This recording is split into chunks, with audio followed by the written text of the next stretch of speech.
Hello guys, welcome to our YouTube channel. तो देखिए, मैं आपका दोस्त अभय आज आप लोगों के साथ लेकर आया हूँ वीडियो, जिसमें आज हम देखने वाले हैं जो दिल्ली यूनिवर्सिटी सोल के स्टूडेंट हैं, उनके सेमेस्टर 1 के एग्जामिनेशन चल रहे हैं। तो उनका एक सब्जेक्ट हैगा constitutional value and fundamental duties. आज हम देखने वाले हैं इस सब्जेक्ट की complete one shot revision. Syllabus में ये बहुत ही एक छोटा सा चैप्टर है। जो ये सब्जेक्ट है ये भी बहुत छोटा सा ही एक सब्जेक्ट है। इसमें आपकी सिर्फ 3 यूनिट्स आ रही हैं। उन्हीं 3 यूनिट्स का जो जो हमारे सिलेबस में दिया गया है वो कंटेंट मैं आप लोगों के साथ लेकर आया हूँ, जिसे आज हम डिस्कस करने वाले हैं। तो बिना देर किए शुरू करते हैं हम अपनी आज की वीडियो। और इससे पहले अगर आपने अभी तक चैनल को सब्सक्राइब ना करा हो तो चैनल को जरूर सब्सक्राइब कर लें, वीडियो को लाइक करना ना भूलें और वीडियो को अपने सभी दोस्तों के साथ शेयर कर दें। तो चलिए शुरू करते हैं हम अपनी आज की वीडियो। सबसे पहले जो हमारी यूनिट नंबर 1 है उसमें हमारा टॉपिक हैगा basic feature of Indian constitution. Indian जो कॉन्स्टिट्यूशन है उसके क्या क्या बेसिक फीचर्स हैं। तो देखिए, सबसे पहला फीचर आता है हमारा lengthiest constitution in the world. ये इसका एक सबसे बड़ा मतलब जो सबसे इंपॉर्टेंट फीचर है वो यही है कि India constitution adopted by constituent assembly on November 26 1949। जो कॉन्स्टिट्यूएंट असेंबली थी उसने कब एडॉप्ट किया था, मतलब कब आया था ये एक तरीके से एग्जिस्टेंस में, 26 नवंबर 1949 इज द लेंथीएस्ट कॉन्स्टिट्यूशन, जो कि सबसे लंबा कॉन्स्टिट्यूशन था ओरिजिनली कंटेन, जिसमें क्या है 395 आर्टिकल थे। डिवाइड किया गया था इसे 22 पार्ट्स में और 9 शेड्यूल्स में। We have incorporated 93 amendments to the constitution as on January 2003। और ये एडॉप्ट कर लिया था नवंबर 26 1949 में, एप्लीकेबल हो गया था जनवरी 26 1950 में। उसके बाद से लेकर 2003 जनवरी 2003 तक हम इसमें 93 अमेंडमेंट्स कर चुके थे।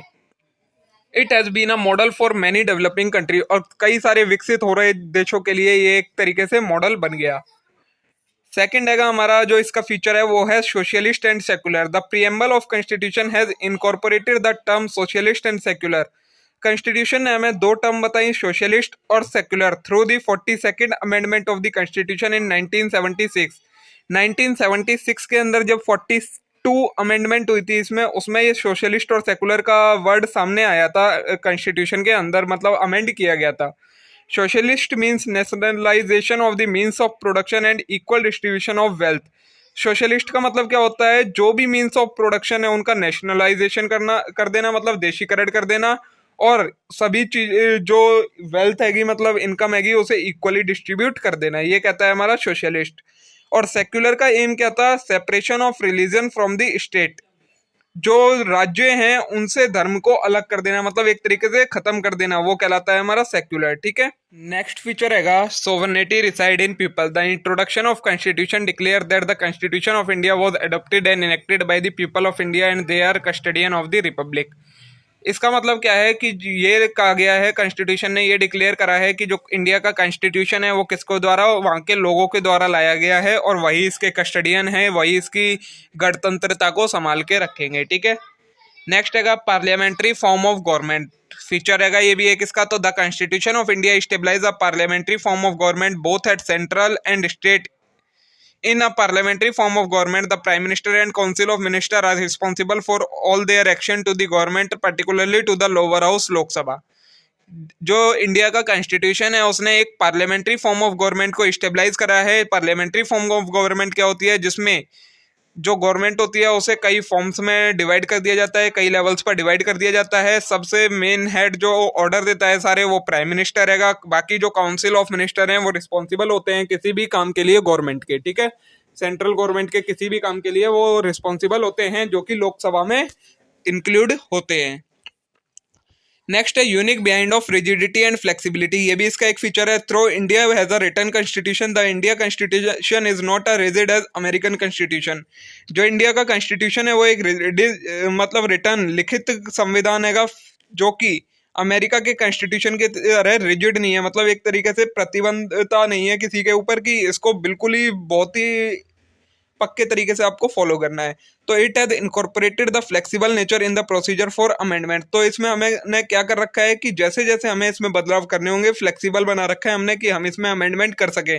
जो बाकी अमेरिका वगैरह का कॉन्स्टिट्यूशन है उसमें ये होता है आप बाद में कोई अमेंडमेंट्स नहीं कर सकते। ठीक है। ये इसका एक फीचर है। नेक्स्ट हैगा फंडामेंटल राइट्स। तो फंडामेंटल राइट्स ये भी एक फीचर में ही गिने जाते हैं। The fundamental rights are guaranteed by constitution to all citizen through part 3 of the constitution, जो कॉन्स्टिट्यूशन का पार्ट 3 है, उसने सभी लोगों को कुछ फंडामेंटल राइट्स दे रखे हैं, मतलब संवैधानिक अधिकार, लोगों के पास कुछ राइट्स दे रखे हैं। The fundamental rights deals with political and civil right, ये पॉलिटिकल और सिविल दोनों के अगेंस्ट डील करते हैं लोगों के साथ। It guarantee right to equality, कौन कौन से राइट हैं फंडामेंटल में? राइट टू इक्वलिटी का, right to freedom, freedom of religion, right against exploitation, educational and cultural rights, right to constitutional remedies. ये 6 फंडामेंटल राइट्स अवेलेबल हैं सभी सिटीजन्स को एक कंट्री के, ठीक है। नेक्स्ट है directive principle of the state policy, ये भी इसका एक फीचर है। Part 4 of constitution deal with social, economic and cultural right. जो पार्ट 4 है कॉन्स्टिट्यूशन का, वो डील किसके साथ करता है? सोशल मतलब राजनीतिक, इकोनॉमिक मतलब आर्थिक, और कल्चरल राइट्स के साथ डील करता है। However they are not justifiable in court of law, but जबकि ये कोर्ट ऑफ लॉ में हम इन्हें जस्टिफाई नहीं कर सकते, मतलब इनके अगेंस्ट कोई केस फाइल नहीं कर सकते हैं। The idea of welfare state envisaged in our constitution can only be achieved if the state endeavor to implement them with a high sense of moral duty। State के welfare के लिए क्या होता है, अगर उस स्टेट के जो संभालने वाले हैं वो इसे इम्प्लीमेंट कर देते हैं कि हाँ ये राइट्स होने चाहिए, तो फिर इन्हें कोर्ट ऑफ लॉ में अचीव मतलब एक तरीके से इन्फोर्स करवाया जा सकता है, वरना ये इन्फोर्सेबल नहीं होते, लेकिन कॉन्स्टिट्यूशन ने ये दे रखे हैं। नेक्स्ट है quasi federal in nature, the nature of state is federal. जो कंट्री हैगी उसका नेचर कैसा है? फेडरल है, in the sense that power are distributed between union and state. Federal का मतलब क्या होता है? जब पावर को यूनियन और स्टेट के बीच, मतलब सेंट्रल और स्टेट गवर्नमेंट के बीच में डिस्ट्रीब्यूट कर दिया जाए तो वो हम कहते हैं फेडरल। तो इंडिया एक फेडरल कंट्री है। But in times of emergency arise out externally danger, the union government assume a unitary character and the union is empowered to legislate all the state. But अगर कोई emergency arise होती है तो union government के पास power है कि वो unitary, एक तरीके से पूरी पावर उसी का हाथ में आ गई है, वो सभी स्टेट्स को ऑर्डर दे सकती है इमरजेंसी के केस में, ठीक है। नेक्स्ट फीचर है इंडिया कॉन्स्टिट्यूशन का adult suffrage. All adult citizen above 18 are given the right to vote. जितने भी सिटीजन हैं कंट्री के अंदर 18 की एज से ज्यादा के, उन सभी को एक राइट दिया गया है, राइट टू वोट। मतलब वो अपने रिप्रेजेंटेटिव को चूज कर सकते हैं इजीली, बिना किसी दबाव के, ठीक है। ये है इसका एक फीचर। नेक्स्ट फीचर है independence of judiciary. The Indian judiciary is independent as per the norms of separation of power. जब पावर्स को डिवाइड किया गया था तो इंडिया के कॉन्स्टिट्यूशन ने जो इंडिया की जुडिशरी है, मतलब जो कोर्ट्स वगैरह हैं, उन्हें एक तरीके से इंडिपेंडेंट घोषित कर रखा है। जो हाईएस्ट कोर्ट है वो इंडिपेंडेंट है, वो किसी भी पार्टी के दबाव में आकर कोई फैसला नहीं लेता है, उसका अपना एक इंडिपेंडेंट नेचर है, ठीक है। नेक्स्ट ये वही है independence of judicial review. India borrowed this feature aspects from US. Judicial review भी एक इसका फीचर है। इंडिया ने ये फीचर किससे बोरो करा था? यूएस से। The judiciary can declare a law passed by union और स्टेट गवर्नमेंट एज अनकॉन्स्टिट्यूशनल और null and void when it violate the right guaranteed under the fundamental rights to the people of India. India का जो judiciary system है उसके पास power है कि वो अगर सेंट्रल गवर्नमेंट या स्टेट गवर्नमेंट ने कोई लॉ पास कराए जिससे क्या हो रहा है, लोगों के फंडामेंटल राइट्स को हानि पहुंच रही है, वायलेट हो रहे हैं, उनके फंडामेंटल राइट्स खत्म हो रहे हैं, तो वो जुडिशरी के पास पावर है कि वो उसके उस लॉ जो उन्होंने बनाया है उसे कैंसिल कर सकती है, नल कर सकती है, वॉइड कर सकती है, ठीक है। नेक्स्ट फीचर है फंडामेंटल ड्यूटीज। ये फंडामेंटल ड्यूटीज वैसे तो हम कर चुके हैं। The fundamental duties are incorporated to the constitution through the 42nd amendment. A set of 10 duties are, अच्छा वो फंडामेंटल राइट्स देखे थे हमने, अब आएगा फंडामेंटल ड्यूटीज। फंडामेंटल ड्यूटीज के जो कॉन्स्टिट्यूशन में 42 अमेंडमेंट हुई थी उसके अंदर 10 फंडामेंटल ड्यूटीज जो सभी लोगों के पास है उन्हें इम्प्लीमेंट इंक्लूड किया गया था, जो कि किस आर्टिकल के अंदर दी गई है? 51A। इन्हें आगे चल के अभी हम डिटेल में देखने वाले हैं, ठीक है।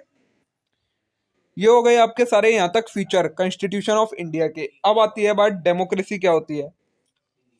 The preamble reflect democracy as a value. जो कॉन्स्टिट्यूशन आया था उसने डेमोक्रेसी को एज अ वैल्यू रिप्रेजेंट करा था। As a form of government it drive its authority from the will of people. Democracy क्या होती है? एक फॉर्म ऑफ गवर्नमेंट है जो कि जिसमें क्या जो लोग होते हैं वो अपने रिप्रेजेंटेटिव को चुनते हैं अपनी विल के according. The people elect the ruler of country and elect representative remain accountable to the people. जो लोग होते हैं वो अपने रूलर को चुनते हैं, मतलब प्रतिनिधि को चुनते हैं, और जो रिप्रेजेंटेटिव होता है वो अकाउंटेबल होता है, मतलब उसे उन्हीं जनता के हित के लिए कार्य करना होता है। नेक्स्ट है the people of India elect them as a part of government at different level by a system of universal adult franchise popular known as one man one vote. जो पीपल लोग हैंगे इंडिया के वो कैसे चुनते हैं, अलग अलग लेवल पर अपने रिप्रेजेंटेटिव को चुनते हैं, जो कि उनके पास एक राइट हैगा वन वोट वन राइट का, वन मैन वन वोट का एक राइट हैगा, उसके अकॉर्डिंग ये उन्हें चूज कर पाते हैं। Democracy contribute to stability continuous progress in society and it will secure peaceful political change. जो डेमोक्रेसी है वो स्टेबिलिटी लाती है सोसाइटी में, उसकी कंटिन्यूस ग्रोथ में हेल्प करती है और एक पीसफुल पॉलिटिकल चेंज स्टेबलाइज कर देती है पूरी कंट्री के अंदर। ठीक है, नेक्स्ट है सर्वधर्म समभाव is a concept embodying the equality of destination of the path followed by all religion although the path themselves may be different. एक कंसेप्ट हैगा जो सबसे मेन हैगा पूरे कॉन्स्टिट्यूशन का, क्या है, सर्वधर्म समाभाव। इसका मतलब क्या होता है, जितने भी रिलीजियन है कंट्री के अंदर सभी का अपना अपना महत्व है, सभी अपने अकॉर्डिंग लोग उनको मान सकते हैं, लेकिन जब सबसे ऊपर धर्म की बात आती है तो क्या हो जाता है, सभी का धर्म एक तरीके से कम पड़ जाता है जब नेशन का रिलीजन की बात आती है पूरे इंडिया के लिए। ठीक है, नेक्स्ट है the concept was embraced by Punyashlok Ahilya Devi Holkar. She built मस्जिद, हिंदू टेम्पल, बुद्ध विहार एंड टॉट सर्वधर्म संभाव एंड पेट्रोलिज्म। ये कॉन्सेप्ट किसने दिया था, जो पुण्याश्लोक अहिल्या देवी होलकर नाम की एक लेडीज थी, उन्होंने ये कंसेप्ट दिया था। उन्होंने कैसे दिया था, उन्होंने मस्जिद भी बनवाई थी, हिंदू के टेम्पल्स भी बनवाए थे, बुद्ध विहार भी बनवाए थे, और उन्होंने ये वाला कंसेप्ट सभी को दिया था। The concept originated with Sri Ramakrishna and Swami Vivekanand but was popularized by Mahatma Gandhi. और ये कॉन्सेप्ट किनसे निकला था, जो ये श्री रामाकृष्ण थे और स्वामी विवेकानंद थे, इन्होंने इस कॉन्सेप्ट को एक तरीके से जन्म दिया था, बट इसे पॉपुलराइज किसने करा था, महात्मा गांधी ने इसे ज्यादा पॉपुलराइज किया था। ठीक है, Sarvadharma Sambhava is a unique concept of India secularism with emerged in independent India under the impact of Gandhian thought rooted in Hindu culture and tradition। सर्वधर्म संभावना एक कंसेप्ट हैगा जो कि इंडियन सेक्युलरिज्म में इमर्ज हुआ था, मतलब इंडिया के कॉन्स्टिट्यूशन ने एक तरीके से अपनाया था इंडिया के लोगों ने, किसको देखकर, जो गांधीयन थॉट मतलब गांधीवाद की जो एक तरीके से भावना थी उसको, ट्रेडिशन को फॉलो करते हुए लोगों ने इसे अपनाया था। The term सर्वधर्म संभवा in Hindi, India's dominant language, means literally equal respect of all religion। क्या मतलब है सर्वधर्म संभवा का, कि जितने भी रिलीजन है पूरी कंट्री में उन सभी का सभी बराबर हैं, सभी का एक समान आदर किया जाना चाहिए। ठीक है, ये बहुत ही एक इंपॉर्टेंट कंसेप्ट हैगा पूरा, इसीलिए इसके ऊपर इतना बड़ा दे रखा है। एक फुल फ्लैज क्वेश्चन इसमें से आ सकते हैं आप लोगों पर। सर्वधर्म संभवा is termed as a given equal right to all religion because they are only part to take us to God and some spiritual goals. सर्वधर्म संभवा जो टर्म है उसका मतलब क्या है, उसने बताया था कि सभी जितने भी रिलीजन है उन सभी की इक्वल रिस्पेक्ट है, मतलब समान उनका सम्मान किया जाना चाहिए, क्योंकि यही एक तरीका होता है जो कि हमें गॉड तक या फिर हमारी आत्मा को भगवान तक पहुंचाता है। ठीक है, Gandhiji believed that religion is a source that would integrate the nation together rather than dividing them, as every religion asked its disciples to respect the other religion and to not practice non-violence।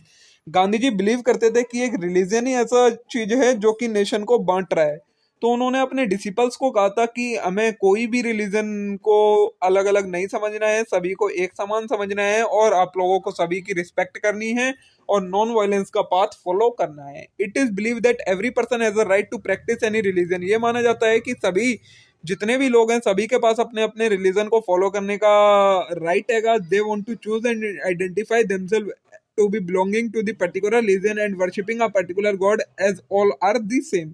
सभी लोगों के पास right है कि वो अपने religion को पहचाने और किसी भी भगवान की पूजा करे, क्योंकि सभी के लिए उन सब के लिए सभी भगवान बराबर हैं। All religion are equally valid ways for knowing the God or truth. Thus, our constitution provide provision of freedom to practice and propagate religion। तो हमारे कॉन्स्टिट्यूशन ने एक प्रोविजन, मतलब तभी अमेंडमेंट के साथ एक ये राइट लाया गया था, ड्यूटी राइट एक तरीके से हम कह सकते हैं लाया गया था, कि फ्रीडम है कि लोगों के पास किसकी, practice and propagate religion subject to public order, morality and health in article 25 of Indian constitution के आर्टिकल नंबर 25 के अंदर, ठीक है। नेक्स्ट है हमारा सोशलिज्म क्या होता है। तो you may be aware that social and economic inequality have been inherent in Indian traditional society. जो इंडिया की सोसाइटी थी उसके अंदर सोशल और इकोनॉमिक इनइक्वलिटी मतलब असमानताएं बढ़ रही थी, राजनीतिक असमानताएं और आर्थिक असमानताएं बढ़ रही थी, which is why socialism has been made a constitutional value aimed at promoting social change and transformation to end all form of inequality. इन्हीं चीजों को ध्यान में रखते हुए इंडिया का जो कॉन्स्टिट्यूशन है उसने एक अमेंडमेंट के साथ एक एम बनाया अपना कि हम सभी का एम क्या होना चाहिए कि जो ये इनइक्वालिटी बढ़ रही है चाहे किसी भी फॉर्म में हो, सोशल हो चाहे इकोनॉमिक हो, उसे खत्म करना है। Our constitution direct that government and people to ensure a planned and coordinated social development in all field. हमारे गवर्नमेंट को और लोगों को क्या इंश्योर करना चाहिए कि सभी फील्ड में जितने भी एक तरीके से लेवल्स हैं, जो भी जगह है, हर जगह कोऑर्डिनेट करना चाहिए किन लोगों को, किस चीज में, सोशल डेवलपमेंट में, मतलब सभी का एक तरीके से समान इक्वलिटी रखनी चाहिए, चाहे वो इकोनॉमिक लेवल पर हो चाहे वो सोशल लेवल पर हो। It direct to prevent concentration of wealth and power in few hand. और जो वेल्थ है मतलब वो पैसा है और पावर है कुछ ही हाथों में नहीं रहनी चाहिए, सभी में इक्वली डिस्ट्रीब्यूट होनी चाहिए। नेक्स्ट है the constitution has specified provision that deal with inequality in chapter on fundamental rights and directive principle of state policy. State की जो पॉलिसी है मतलब एक तरीके से रूल्स हैंगे, उनमें भी एक प्रोविजन है कि इनइक्वालिटी से रिलेटेड इनइक्वालिटी को खत्म करने के लिए fundamental rights and directive principle के अंदर, ठीक है। ये तो हो गया आपका यूनिट नंबर 1 यहाँ तक कंप्लीट। अब स्टार्ट होती है हमारी यूनिट नंबर 2। सबसे पहले इसमें टॉपिक है हमारे पास जस्टिस क्या होता है। जस्टिस हमारे पास 3 टाइप्स के होते हैं, सोशल, पॉलिटिकल एंड इकोनॉमिक। इसको हम डिटेल में समझने वाले हैं। तो justice means to give each and every person what they deserve. Justice का मतलब एक तरीके से क्या होता है, हर पर्सन को वो देना जो वो डिजर्व करते हैं, वो कहलाता है justice. Justice and fairness are closely associated term which are sometime used in place of each other. Justice और फेयरनेस, इन दोनों को हम एक तरीके से आपस में मिलती जुलती टर्म मान सकते हैं और एक दूसरे की प्लेस पर कई बार हम इन्हें यूज भी करते हैं। फेयरनेस का मतलब तो आप सभी को पता ही है, सब के लिए समान अधिकार, फेयर व्यू होना चाहिए सभी के लिए, वही होता है justice. The mentioning of justice in the preamble intend not only to create an environment in which social, economical and political justice is assured but also to work positively against any form of discrimination existing in society based on caste, community, race, religion और otherwise. जो constitution का preamble मतलब उसमें amendment हुई थी, उसमें ये सिर्फ ये नहीं देखा गया था कि सिर्फ सोशल, इकोनॉमिक और पॉलिटिकल जस्टिस होनी चाहिए, उसमें ये सभी चीजें देखी गई थी कि किसी भी फॉर्म में डिस्क्रिमिनेशन नहीं होना चाहिए सोसाइटी के अंदर और सभी लोगों को इक्वली राइट्स, इक्वली वर्क करने का राइट मिलना चाहिए। चाहे उनका कोई भी discrimination on the basis of caste, community, religion, इन सभी के बेसिस पर कोई भी वो डिस्क्रिमिनेशन नहीं होना चाहिए, ठीक है। The ideal of justice social, economical and political was adopted from Russian revolution. But जो जस्टिस को हमने 3 फॉर्म में बांट रखा है, social justice, economical justice and political justice, इसे हमने कहां से लिया था, जो रशियन रिवॉल्यूशन हुआ था उसमें से हमने इसे अडॉप्ट करा था। नेक्स्ट है Indian constitution explain 3 type of justice. 3 type के जस्टिस मैंने बताया आपको, social, economic and political justice. Social justice क्या होता है? Social justice denote equal treatment of all citizen without any distinction based on cast, colour, face, religion, sex and so on. Social justice कहता है कि सभी लोगों का इक्वल ट्रीटमेंट होना चाहिए, चाहे वो किसी भी कास्ट से हो, कोई भी कलर हो उनका, किसी भी रेस से हो, किसी भी रिलीजन से हो, कोई भी सेक्स हो एंड सो ऑन, चाहे कुछ भी हो, उन सभी का इक्वली ट्रीटमेंट होना चाहिए। It means the absence of privilege to any section of society at the same time making provision for the improvement of backward section and women. ये बोला किसी भी सेक्शन को किसी भी टाइप का प्रिविलेज नहीं मिलना चाहिए, मतलब कोई भी ऊपरी फायदा नहीं मिलना चाहिए कि ये ऊंची कास्ट से है। और ये भी ध्यान रखा गया कॉन्स्टिट्यूशन के अंदर कि जो हमारी बैकवर्ड सेक्शन है, जो कि SC, schedule caste, schedule tribes और ओबीसीज, अदर बैकवर्ड कास्ट हैं, उनको एक उनकी इम्प्रूवमेंट के लिए कुछ एक तरीके से हम कह सकते हैं रिजर्वेशन कर दिया गया कि इन लोगों को पहले देना चाहिए, जिससे जो ये बैकवर्ड हो रहे हैं, मतलब पिछड़ते जा रहे हैं, वो इनका बैकवर्ड खत्म हो जाए। और वुमेन के लिए भी स्पेशल रिजर्वेशन दिया गया। नेक्स्ट है इकोनॉमिक जस्टिस क्या होता है? तो economic justice means providing economic opportunity, economic equality and removing economic disabilities. Economic justice क्या कहता है, सभी को इकोनॉमिक अपॉर्चुनिटी मिलनी चाहिए, मतलब कमाने की एक तरीके से इकोनॉमी में हम क्या समझते हैं कि पैसा कमाने की अपॉर्चुनिटी मिलनी चाहिए। इकोनॉमिक इक्वलिटी रहनी चाहिए, मतलब किसी के साथ कोई डिस्क्रिमिनेशन नहीं होना चाहिए। जब हम किसी से काम करवा रहे हैं तो किसी को ज़्यादा या किसी को कम पैसा नहीं देना चाहिए कि ये सिर्फ उस बेसिस पर कि ये इस कास्ट का है, ये इस कास्ट का है। और जितनी भी इकोनॉमिक डिसेबिलिटीज है, मतलब इससे ये कास्ट सिस्टम वगैरह है, उन्हें खत्म करना चाहिए। It is always implemented under the umbrella of social justice. Economic justice को हम एक तरीके से सोशल जस्टिस की फॉर्म में ही समझ सकते हैं। Economic justice means there should be economic equality among everyone in the society. There should not exist any inequality among individual based on their economic status. लोगों के बीच में उनके इकोनॉमिक स्टेटस के अकॉर्डिंग कोई भी इनइक्वालिटी नहीं होनी चाहिए। No one should be deprived of any opportunity due to his economic status. कोई भी अपने इकोनॉमिक स्टेटस की वजह से कोई भी अपॉर्चुनिटी से रहना नहीं चाहिए, ठीक है। Economic status of any person should not be responsible for lack of opportunities provided to him. किसी भी पर्सन का इकोनॉमिक स्टेटस एक तरीके से रिस्पॉन्सिबल नहीं होना चाहिए कि इसे कोई अपॉर्चुनिटी नहीं मिल पा रही है उसके लिए, ठीक है। ये कहलाता है हमारा इकोनॉमिक जस्टिस। नेक्स्ट है हमारा पॉलिटिकल जस्टिस। क्या होता है, तो political justice is that everyone has an equal free and fair opportunity to engage in politics without prejudice. Political justice ये कहता है कि सभी लोगों के पास equal free and fair opportunity होनी चाहिए पॉलिटिकल में इंगेज होने की, मतलब पॉलिटिक्स में एक तरीके से सम्मिलित होने की। It means that everyone has equal access to political office and equal involvement in government process. मतलब सभी लोगों के पास पॉलिटिकल ऑफिस में जाने की इक्वल एक्सेस होनी चाहिए, मतलब किसी को उसकी कास्ट, रिलीजन, किसी भी चीज से रिलेटेड कोई रिस्ट्रिक्शन नहीं होनी चाहिए कि तुम लोग इन पॉलिटिकल ऑफिसेज में नहीं जा सकते, ये सारी चीजें। और इक्वल इन्वॉल्वमेंट, मतलब अगर कोई भी गवर्नमेंट का प्रोसेस है, चाहे वोटिंग का हो, चाहे कोई डिसीजन मेकिंग का हो, उसमें सभी की इक्वल इन्वॉल्वमेंट होनी चाहिए। Political justice means all people have equal free and fair right without any discrimination to participate in political opportunity. यही है सारा, मैंने आपको समझा दिया। ये हो गया पॉलिटिकल जस्टिस हमारा, ठीक है। नेक्स्ट है जो हमारा कंसेप्ट यूनिट नंबर 2 में, वो है लिबर्टी। लिबर्टी क्या होती है आगे अभी हमें पढ़ना है, देखिए। Expression is a matter of liberty and right. The liberty of thought and right to know the source of expression. Free speech is live wire of the democracy. Freedom of expression is integral to expansion and fulfillment of individual personality. Freedom of expression is more essential in democratic setup of state where people are sovereign rulers. Liberty क्या होती है, liberty का मतलब हो जाता है हमारा एक तरीके से सभी को समानता का अधिकार, सभी के लिए समानता होना, ये कहलाता है हमारा लिबर्टी। लिबर्टी को हम एक तरीके से कैसे समझ सकते हैं, अगर हिंदी में इसका मतलब मैं आपको बताऊं तो इसका मतलब होता है स्वतंत्रता, मनचाहा काम करने की और चाहे मनचाहा चाहे जाने की, मतलब हर चीज से रिलेटेड एक तरीके से फ्रीडम होनी चाहिए, उसे हम कहते हैं लिबर्टी। अब इसमें क्या क्या चीजें आती हैं, liberty of thoughts and right, मतलब हम कुछ भी सोच सकते हैं, कुछ भी राइट को जान सकते हैं, ये भी हमारे पास एक लिबर्टी है। फ्री स्पीच की, मतलब हम कुछ भी बोल सकते हैं, उसकी लिबर्टी है। फ्रीडम ऑफ एक्सप्रेशन की, कोई भी एक्सप्रेशन कर सकते हैं, उसकी हमारे पास पूरी लिबर्टी है। Freedom of expression is more essential, ये हो गया, ठीक है। नेक्स्ट है the preamble prescribe liberty of thought, expression, belief, faith and worship as a one of the core value. जो कॉन्स्टिट्यूशन है उसने किस किस चीजों की लिबर्टी के बारे में बताया, liberty of thought, liberty of expression, liberty of belief, liberty of faith, liberty of worship. These have to be assured to every member of community. जो जितने भी लोग इस कंट्री में रहते हैं उन सभी के पास ये सारी लिबर्टीज होनी चाहिए, ठीक है। It has been done so because the ideal of democracy can not be attend without the presence of certain minimal right which are essential for free and civilised existence of individual.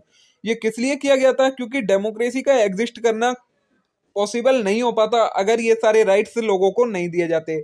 Liberty of thought में क्या होता है, मैंने आपको बता ही दिया कि हम कुछ भी सोच सकते हैं। लिबर्टी ऑफ एक्सप्रेशन में मतलब हम कैसे भी रिएक्ट कर सकते हैं। Liberty of belief of faith, मतलब इसमें हम किसी पर भी कैसा भी विश्वास कर सकते हैं, किसी पर भी विश्वास नहीं कर सकते। और लिबर्टी ऑफ वर्शिप, मतलब किसी की भी पूजा कर सकते हैं। ये सारे आते हैं हमारे लिबर्टी के अंदर, ठीक है। नेक्स्ट है इक्वलिटी के बारे में हमारा कॉन्स्टिट्यूशन बात करता है। इक्वलिटी का मतलब तो हम लोगों को बहुत अच्छे से पता ही है। The constitution says that government shall not deny to any person in India equality before the law और equal protection of the laws.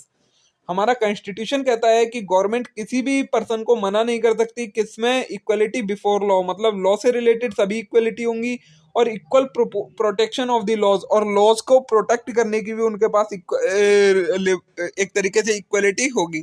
It means that the law apply in the same manner to all regardless of person status. इसका मतलब क्या है कि सभी के ऊपर जो लॉ कानून बनेगा वो सभी के ऊपर एप्लीकेबल होगा, कोई भी उनमें पर्सन के स्टेटस के अकॉर्डिंग हम उन्हें डिवाइड नहीं करेंगे कि इन कम पैसे वाले लोगों पर ये कानून अप्लाई होता है, ज्यादा पैसे वालों पर ये होता है, या इस कास्ट के लोगों पर ये कानून अप्लाई होता है, इस कास्ट के लोगों पर ये होता है, ये कुछ भी उसमें नहीं माना जाएगा।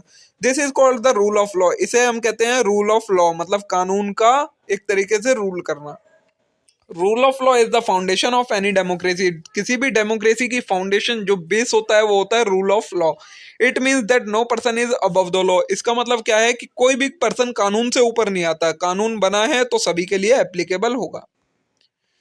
No discrimination on the basis of race, caste, sex और place of birth. The state can not discriminate against a citizen on the basis of religion, race, caste, sex और प्लेस ऑफ बर्थ। जो state का मतलब यहाँ होता है country से मतलब होता है स्टेट का, कि जो कोई भी पर्सन हैगा उसका डिस्क्रिमिनेशन नहीं होना चाहिए किसके बेसिस पर, कि वो इस रिलीजन का है, इस कास्ट का है, इस रेस का है, इस सेक्स का है, या इस जगह पर उसका बर्थ हुआ है। This is necessary to bring about social equality. ये नेसेसरी किस लिए है? सोशल इक्वलिटी को स्टेबलाइज करने के लिए ये जरूरी है। Every citizen of India has equal access to shop, restaurant, place of public entertainment और in use of wells, tanks और roads without any discrimination. India के जितने भी सिटीजन है सभी के पास, चाहे वो किसी भी शॉप पर जाएं, चाहे किसी रेस्टोरेंट पर, चाहे किसी पब्लिक एंटरटेनमेंट प्लेस पर, चाहे कोई कुआ यूज करें, चाहे कोई टैंक यूज करें, चाहे कोई रोड यूज करें, उनके ऊपर कोई भी डिस्क्रिमिनेशन नहीं होना चाहिए। ये कहता है हमारा equality. Equality of opportunity to all citizens in matter of public employment. The state cannot discriminate against anyone in the matter of public employment. All citizens can apply and become employee of the state. मतलब central से related, government से related जो भी jobs वगैरह हैं उनमें भी कोई डिस्क्रिमिनेशन नहीं होना चाहिए कि ये इस कास्ट का पर्सन है, इसको हम इस जॉब के लिए नहीं रख सकते। जो लोग एप्लीकेबल हैं, एलिजिबल हैं, वो उसके लिए अप्लाई कर सकते हैं और एम्प्लॉय बन सकते हैं। Merits and qualification will be basis of employment. Employment का जो बेसिस होना चाहिए वो क्या होना चाहिए? मेरिट्स और क्वालिफिकेशन, मतलब मार्क्स और उनके एबिलिटी के बेसिस पर उन्हें एम्प्लॉयमेंट दी जानी चाहिए। However there are some exception to this right. इसकी कुछ एक्सेप्शंस हैं। There is a special provision for reservation of post for citizen belonging to SC, ST and OBCs. इसकी एक्सेप्शंस क्या क्या हैं? मतलब कुछ लोगों के लिए प्रोविजंस अलग से बनाई गई हैं। जो कुछ कास्ट के लोग होते हैं जैसे कि एससी, एसटी और ओबीसी, इनको कुछ प्रोविजंस, रिजर्वेशन दी गई हैं पोस्ट के लिए। ठीक है, नेक्स्ट आता है हमारा abolition of untouchability. Practising untouchability in any form has been made a punishable offence under the law. Abolition of untouchability का मतलब क्या होता है? जो छुआछूत होती है उसे खत्म करना। मतलब अगर कोई भी पर्सन अनटचेबिलिटी को यूज करता हुआ पाया गया, मतलब अनटचेबिलिटी के बेसिस पर कोई भी विवाद हुआ या कोई भी बात हुई, तो वो पनिशेबल होगा लॉ के द्वारा। ये कहता है हमारा एबोल्यूशन ऑफ अनटचेबिलिटी। नेक्स्ट है फेटर्निटी। फेटर्निटी में डिग्निटी, यूनिटी और इंटीग्रिटी, तीन चीजें आती हैं। अब इसे समझते हैं। फेटर्निटी क्या होता है? तो there are also a commitment made in preamble to promote the value of fraternity that stand for spirit of common brotherhood among all the people of India। Constitution ने एक और चीज के बारे में प्रमोट किया था, फेटर्निटी। फेटर्निटी होती क्या है? मतलब सभी जितने भी लोग हैं उनके अंदर भाईचारे की भावना होनी चाहिए, स्पिरिट होनी चाहिए कॉमन ब्रदरहुड की, सभी लोगों के अंदर। In the absence of fraternity a plural society like India stand divide. अगर फेटर्निटी नहीं होगी तो क्या होगा? जो एक इंडिया की सोसाइटी है वो कई पार्ट्स में डिवाइड हो जाएगी। Therefore to give meaning to all ideals like justice, liberty and equality, the preamble lays great emphasis on fraternity. इसीलिए जस्टिस, लिबर्टी और इक्वलिटी को बनाए रखने के लिए जो कॉन्स्टिट्यूशन है उसने फेटर्निटी के ऊपर ज्यादा जोर दिया कि फेटर्निटी सबसे पहले स्टेबलाइज हो, तभी कोई भी जस्टिस, लिबर्टी और इक्वलिटी कुछ भी स्टेबलाइज हो सकता है। In fact, fraternity can be realized not only by abolishing untouchability amongst different sections of community, but also by abolishing all communal or sectarian or even local discriminatory feeling which stand in the way of unity of India। Fraternity तभी हम हासिल नहीं कर सकते कि अगर हम abolish कर दें अनटचेबिलिटी को सेक्शंस के बीच में, सोसाइटी के और कम्युनिटी के बाकी सारी चीजों से। अगर हमें फ्रेटर्निटी को स्टेबलाइज करना है तो हमें लोगों के अंदर भावना डालनी पड़ेगी कि आप लोगों को कोई भी फीलिंग नहीं होनी चाहिए डिस्क्रिमिनेशन से रिलेटेड। अगर फीलिंग नहीं होगी तो अपने आप ये सारी चीजें नहीं होंगी। Dignity of individual, of dignity में क्या आता है, तो promotion of fraternity is essential to realise the dignity of individual. It is essential to secure the dignity of every individual without which democracy can not function. It ensure equal participation of every individual in the process of democratic governance. Dignity का मतलब क्या होता है, जो government है वो जितने भी डिसीजन ले, कोई भी प्रोसेस हो रही है उसकी, उसमें सभी लोगों का इक्वल पार्टिसिपेशन होना चाहिए, ये कहलाता है हमारा डिग्निटी। तो फ्रेटर्निटी को बनाने के लिए हमें डिग्निटी की भी जरूरत पड़ती है, ठीक है। डिग्निटी के बाद आती है हमारी unity and integration of nation. तो as we have seen above, fraternity also promote one of the critical value, unity and integrity of the nation to maintain the independence of the country intact. The unity and integrity of nation is very essential. Therefore, the stress has been given on for fostering unity amongst all the inhabitants of country. Our constitution expects from all the citizens of India to uphold and protect the unity and integrity of India as a matter of duty. Fraternity को बनाने के लिए और constitution ने किस चीज पर जोर दिया, यूनिटी और इंटीग्रिटी, नेशन की यूनिटी पर जोर दिया कि सभी लोग एकजुट होकर एक साथ होकर कोई भी काम करेंगे तो वो अच्छा रहेगा पूरे नेशन के लिए। ये क्या कहलाता है हमारा यूनिटी एंड इंटीग्रिटी। तो देखिए दोस्तों, यहां तक ये आपकी यूनिट नंबर 2 भी कंप्लीट हो चुकी है। अब रह गई है हमारी सिर्फ एक यूनिट, यूनिट नंबर 3, उसे भी हम देखते हैं उसमें क्या कहा गया है। सबसे पहले आता है reflecting on the ancient Indian notions of righteousness and duty consciousness. अब ये कहा है कि जब कॉन्स्टिट्यूशन आ गया तो राइटियसनेस मतलब सभी को समान अधिकार मिल गए, सभी ड्यूटी कॉन्शियस हो गए, मतलब सभी लोग अपनी अपनी ड्यूटी समझने लगे। लेकिन जब तक कॉन्स्टिट्यूशन नहीं था, जो एशियंट इंडिया था, उसमें क्या होता था, उसमें कैसे ये सब चीजें मानी जाती थी, उसे हमें देखना है कैसे वो इसे दर्शाता है। तो सब पहले आता है हमारा धर्म। धर्म क्या आता है, धर्म और the principle of righteousness is the supreme of the. जो धर्म था पहले, जिसे अभी हम राइटियसनेस कहते हैं, राइटियसनेस का प्रिंसिपल मतलब सिद्धांत है जो राइटियसनेस का। राइटियसनेस क्या होता है, सभी को समान अधिकार होने चाहिए। वो पहले क्या था, उसे पहले जमाने में कहते थे धर्म। तो धर्म सुप्रीम था, मतलब सबसे ऊपर था। किनमें, पुरुषार्थ धर्म is the Indian tradition is different from Western concept of religion. The word religion has been derived from Latin root religere which means to connect. जो रिलीजन वर्ड है, धर्म का जो इंग्लिश मीनिंग होता है रिलीजन, वो कहां से डिराइव किया गया था, लेटिन वर्ड है रिलीजर, उससे डिराइव किया गया था, जिसका मतलब क्या था, टू कनेक्ट, मतलब जोड़ना। In this sense, religion is a set of principles which connect human being with God or which connect this worldly and the that worldly. तो रिलीजन का हम क्या मतलब समझ सकते हैं, ये सेट ऑफ प्रिंसिपल मतलब कुछ सिद्धांतों का सेट होता है जो कि क्या करता है, ह्यूमंस को गॉड से कनेक्ट करता है। Therefore, religion essentially has some notion of gods or some other supramental entity, supernatural entity. तो रिलीजन क्या है, एक इसेंशियल है, किस लिए, नोशन ऑफ गॉड्स और दूसरी जो भी ये बड़ी पुण्य आत्माएं हैं उन सभी के लिए। It is a particular way of worshipping, ये एक तरीका है क्या करने का, वर्शिपिंग करने का, मतलब पूजा पाठ करने का। On the other hand, derived from the Sanskrit root dhar which cannot to sustain, support और uphold, dharma has a wide range of meaning.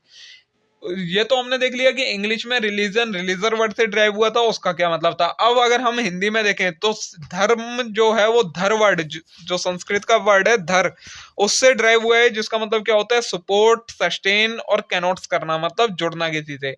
धर्म has a wide range of meaning, धर्म के कई सारे मीनिंग होते हैं। It is the essential foundation of something और of thing in general and the signifies truth.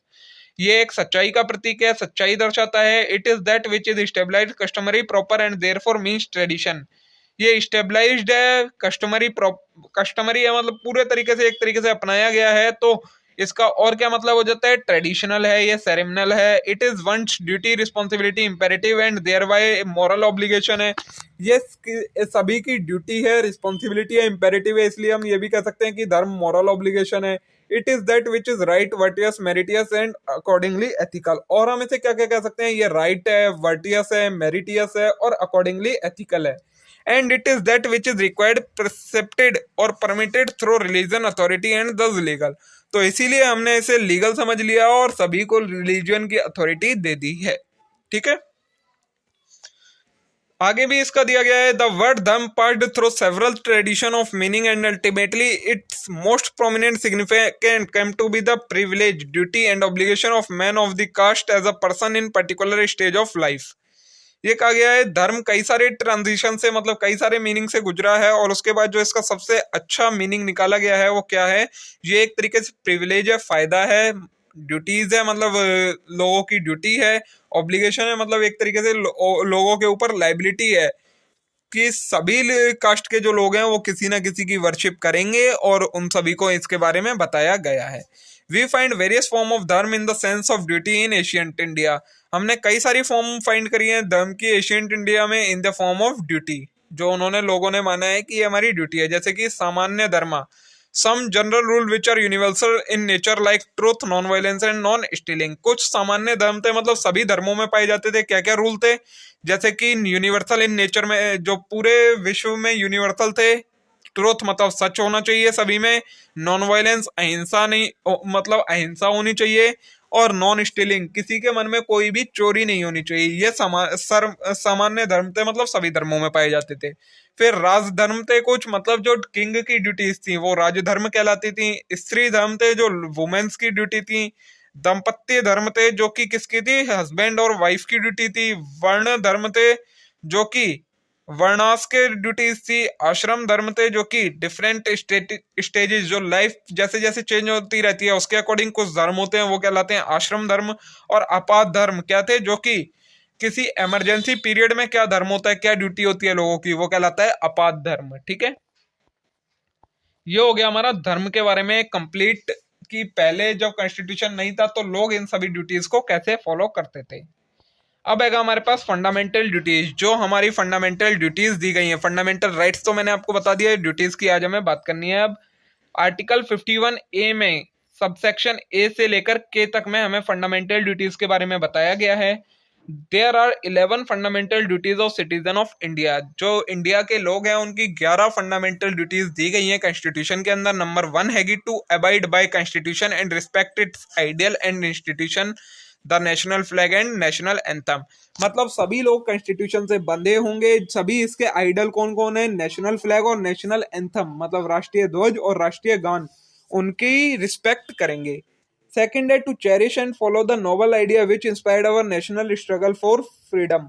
जो हमारे क्रांतिकारी रहे हैं उन्होंने जो फ्रीडम के बारे में बताया है उसे मानेंगे, उसे फॉलो करेंगे। To uphold and protect the sovereignty, unity and integrity of India. India की सोवर्निटी को, यूनिटी को, एकता को और इंटीग्रिटी को बना के रखेंगे। Fourth, to defend the country and render national services when called upon to do so. Country को बचाने के लिए जब भी कोई किसी को बुलाया जाएगा तो उसे जाना होगा, कंट्री को बचाना पड़ेगा और अपनी सर्विस देनी पड़ेगी नेशन के प्रति, मतलब देश के प्रति। नेक्स्ट है fifth duty to promote harmony and spirit of common brotherhood amongst all the people of India, transcending religion, linguistic and religion और sectional diversity, to renounce practice derogatory to the dignity of women.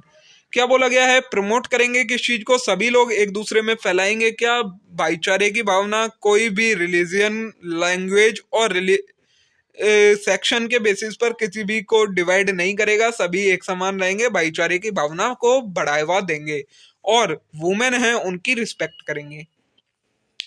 Sixth है to value and preserve the rich heritage of our composite culture. जो हमारा culture है उसे संभालेंगे, उसकी value करेंगे। Seventh, to protect and improve the natural environment including forest, lake, river and wild life and to have compassion of living creature. किन चीजों को बचाएंगे, नेचुरल एनवायरनमेंट को, फॉरेस्ट को, लेक्स को, रिवर्स को और वाइल्ड लाइफ को बचाएंगे, उन्हें प्रोटेक्ट करेंगे, उन्हें इम्प्रूव भी करेंगे। ठीक है। एट ड्यूटी है to develop the scientific temper, humanism and the spirit of inquiry and reform. Scientific temper मतलब एक तरीके से वैज्ञानिक नई नई चीजों का उपयोग करके पूरे सभी के लिए फायदेमंद चीजों का आविष्कार करेंगे। ह्यूमनिज्म और spirit of inquiry and reform को डेवलप करेंगे। नेक्स्ट है to safeguard public property and to abjure violence. जो पब्लिक प्रॉपर्टी है मतलब सभी लोगों की प्रॉपर्टी है, उन सभी को संभाल के रखेंगे, कोई उन्हें हानि नहीं पहुंचाएगा, कोई हिंसा का पालन नहीं करेगा। 10th है to strive toward excellence in all sphere of individual and collectively activity show that nation constantly rise to higher level of individual and achievement.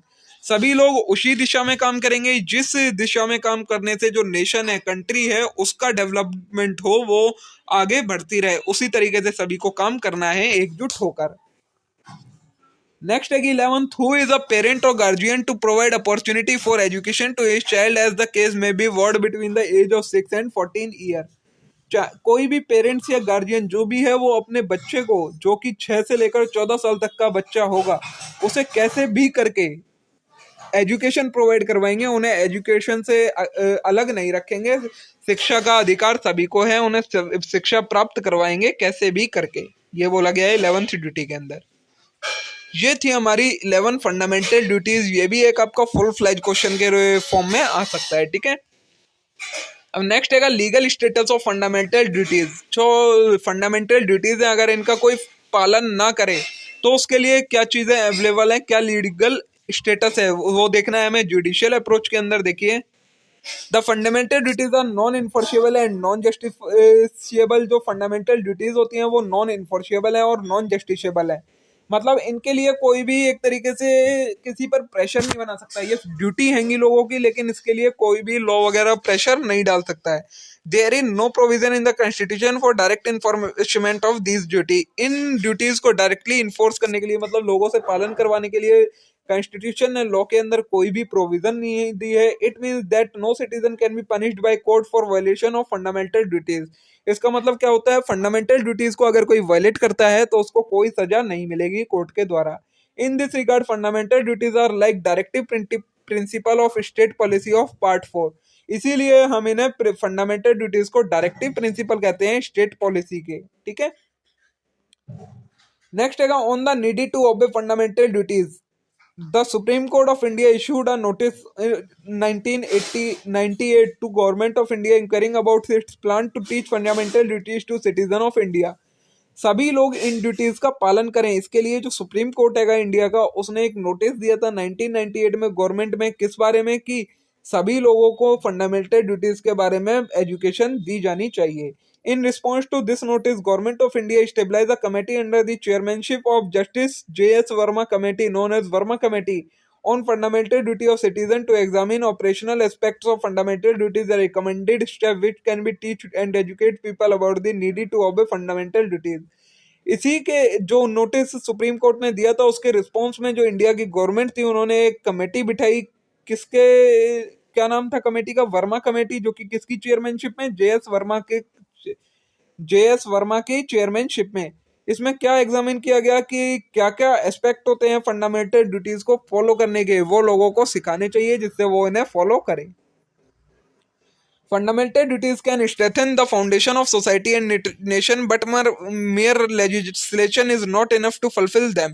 Fundamental duties जो हैं वो फाउंडेशन होती हैं सोसाइटी की, नेशन की, मतलब देश के लिए और सोसाइटी के लिए एक तरीके से बेस होती हैं फंडामेंटल ड्यूटीज, बट सिर्फ लेजिस्लेशन से इन्हें पूरा करना काफी नहीं है।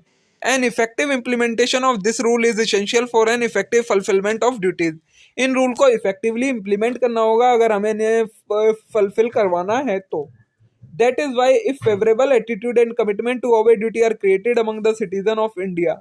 जो कि कैसे पॉसिबल है, सिर्फ अगर हम लोगों के बीच में इसकी भावना को जगा दें, एटीट्यूड और कमिटमेंट है लोगों का वो बढ़ा दें इन ड्यूटीज के प्रति, तो ये पॉसिबल हो जाएगा। To increase the awareness among the people of India considering fundamental duties, Verma committee had identify few existing act by which a proper implementation of such duty can be accomplished.